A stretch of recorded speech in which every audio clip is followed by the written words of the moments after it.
ஒரு பரந்து விரிந்த பாலைவனத்தின் நடுவில் ஒரு விதை மணலில் புதைந்து கிடந்தது. அது ஒரு வறண்ட பாலைவனமாகும். காற்று, மழை மற்றும் நட்சத்திரங்கள் வானத்தில் கதைகளை பரிமாறியவாறு திரிந்தன. ஒரு நாள் கடந்து செல்லும் மேகத்திலிருந்து ஒரு மழை துளி அந்த விதையின் மேல் விழுந்தது. அவ்விதை புத்துணர்ச்சி பெற்றது. காற்று வேகமாக வீசியது. ஆனால் அச்சிறிய விதை வலுவாக நின்றிருந்தது. நீ ஏன் இவ்வளவு கடினமாக முயற்சி செய்கிறாய் என்று காற்று அவ்விதையிடம் கேட்டது.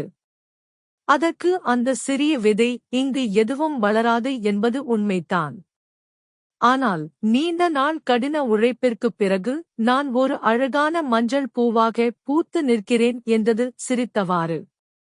பிறகு அவ்வழியே செல்லும் சுற்றுலா பயணிகள் மிகுந்த ஆச்சரியத்துடன் அங்கு ஒரு நிமிடம் நின்று என்ன ஒரு அதிசயம் என்று அப்பூவை பார்த்து மகிழ்ந்தனர்.